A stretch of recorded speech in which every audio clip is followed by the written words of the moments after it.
யாரும் தள்ளி விட்டுட்டு ஸ்கிப் பண்ணிவிட்டு போயிடாதீங்க.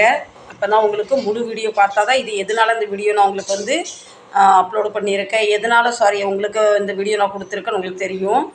10-15 நாளாகவே என் வீட்டு ஃப்ரிட்ஜ் வந்து கொஞ்சம் மக்கர் பண்ணிக்கிட்டே இருக்குது. நாங்கள் ஒரு மெக்கானிக்கை கூப்பிட்டு அவர் வந்து செக் பண்ணி பார்த்துட்டு சொன்னார் 2800 செலவாகும். நாங்கள் என்ன செலவுன்னு கேட்டதுக்கு பெருசாக எதுவும் சொல்லலை. நான் சொன்னாலும் தெரிஞ்சிடாது, நாங்கள் செய்யும் போது பாருங்கள் அப்படின்னு சொன்னார்.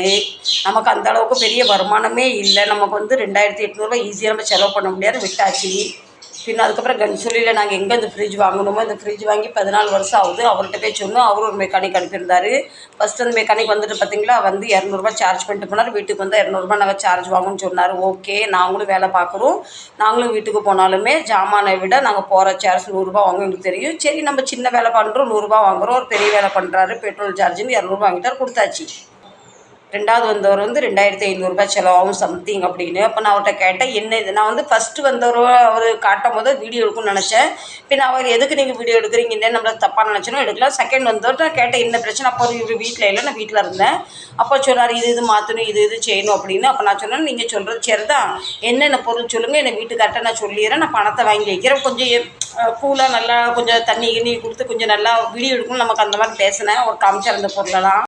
ரெண்டாவது வந்தவர்கிட்ட நான் வந்து பணம் கொடுக்கலைன்னா உங்களை வச்சு தானே செய்ய போகிறோம், நான் வீடியோலாம் எடுத்திருக்கேன், 2 நாள் கழிச்சு உங்கள் நம்பர் கொடுங்க, நான் கால் பண்ணுறேன்னு.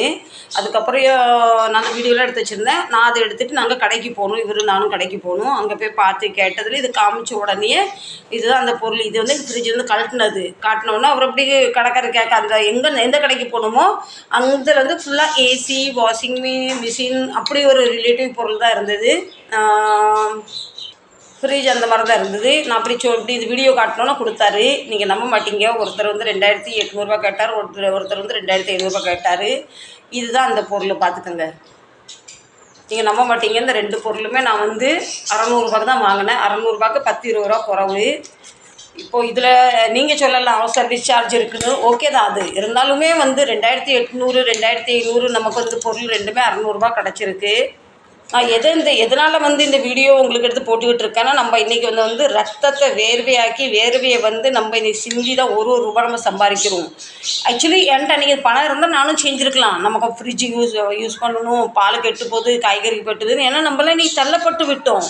இதெல்லாம் இல்லாமல் நம்மளால் வாழ முடியாது. நம்ம மென்டலியில் நம்ம உட்காந்துட்டு ஏசி வேணும், ஃப்ரிட்ஜ் வேணும், வாஷிங் வேணும், ஏசி வேணும்னு நமக்கு வந்து அந்த ஒரு இதில் இருக்கும், சரிங்களா? அதனால் நம்ம செஞ்சு தான் அவங்க அன்றைக்கி அந்த பணம் இல்லைனாலும் செய்ய முடியாமல் ஆகிட்டு இதை வாங்கிட்டு வந்தாச்சு. பின்ன இவருக்கு வந்து ஏசி, ஃப்ரிட்ஜ், வாஷிங் மிஷின் இதெல்லாம் செய்ய தெரியாது. இதை இப்போ நம்ம வாங்கிட்டு வந்தாச்சு, இப்போ மாட்டி ஆகணும்ல. அவர் நம்ம எப்படி கழட்டும் சொல்லி இந்தந்த பொருள் பேருக்குன்னு இந்த காமிச்சா நான் வீடியோ எடுத்துட்டு என்ன இது வந்து உள்ளே நான் காட்டுறேன், இது எந்த இடத்துல கழட்டினாருன்னு. இது தெரியுதுங்களா? ஃப்ரிட்ஜுக்குள்ளே வந்து இந்த பக்கம் ஒரு ஸ்க்ரூ இருக்குது, இந்த பக்கம் ஒரு ஸ்க்ரூ இருக்குது. இந்த ஜாமான்லாம் வெளியே எடுத்து கழட்டினோன்னு இந்த டாப்பாக கையில் வந்துட்டு நான் நினச்சி 4-5 மணி நேரம் வேலை இருக்கும் போல். அதனால் ஒரு 2000 எக்ஸ்ட்ரா கேட்காரோ அப்படின்னு நினச்சி நான் ஒரு மென்டலியில் இருந்தேன். ஆனால் இதுக்கு வந்து ஒரு 10-15 நிமிஷம் ஆச்சு அதை கழட்டிட்டு இதை மாட்டினதுக்கு. வேலைப்பாடும் நிறைய இல்லை, 5-10 நிமிஷம் ஆகிட்டு. தயவு செஞ்சு நான் யாரையும் குத்தம் சொல்கிறேன்னு நீங்கள் நினைக்காதீங்க. என் சகோதரர் நிறைய பேர் வந்து இந்த வேலை ரிலேட்டிவ் வீடியோ பார்ப்பீங்க, உங்களை நான் குத்தம் சொல்லலை. ஏன்னா நாட்டு நடப்பு அப்படி இருக்குது. நான் வந்து ஒரு 4 நாளைக்கு மேலே 1 கிலோ சீனி வாங்க போனால் 40 ரூபா கிலோன்னு எங்கள் வீட்டுக்கு கீழே தான் வாங்கிட்டு வந்தேன். இன்றைக்கி காலையில் 1 கிலோ சீனி வாங்க போனால் 48 ரூபாய். ஏன்னு கேட்டால் விலைவாசி ஏறுது. விலைவாசி அப்படி இருக்குது. பொருளாதாரம் நமக்கு ரொம்ப குறைவாக இருக்குது. ஒரு பொருளும் வாங்கி தான் ஆகணும், குடும்பத்தை ரன் பண்ணணும். அதுக்காக ஒருத்தர் செய்கிற தப்புனால வந்து இன்னொருத்தர் பேரும் கெட்டு போகுது, சரிங்களா? யாரும் என்ன தப்பாக நினைக்காதீங்க.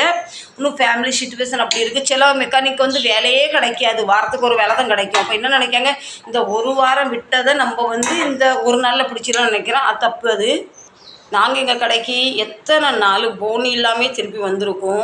அதனால் நாங்கள் வந்து ஒரு நாள் பிடிக்க முடியாது, பேரும் கெட்டு போயிடும். ப்ளஸ் நம்ம கடைக்காரும் வரவும் மாட்டாங்க. அதனால தான் நான் சொல்கிறேன்னா, யாரோ மெக்கானிக் அண்ணாச்சிமாரோ தம்பிமாரோ யாரோ பார்த்தா எனக்கு தப்பாக நினைக்காதீங்க. நான் வந்து 600 போயிடுச்சுன்னா அந்த பில்லும் காட்டுறேன் பாருங்கள். இந்த பில்லில் எனக்கு 600 சம்திங் 10-20 குறைய தான் கிடச்சிருக்கு. பின்ன இப்போ நம்ம பொருள் வாங்கிட்டு வந்தாச்சு மாட்டணும்ல. இவரோட சொந்தக்கார சித்தி பையன் இங்கே இருக்கார், அவர்கிட்ட வந்து கேட்டோம். அவர் சொன்னார் எனக்கு 2 நாள் கழிச்சு நான் வரேன், இப்போ கணபதிக்கு நிறைய வேலைலாம் இருக்குன்னு முடிச்சுட்டு வரேன். நேற்று நைட்டில் வந்தார் அவர். வந்துட்டு நாங்கள் அந்த பொருளை கையில் கொடுத்தோம், டக்குன்னு கழட்டினார்.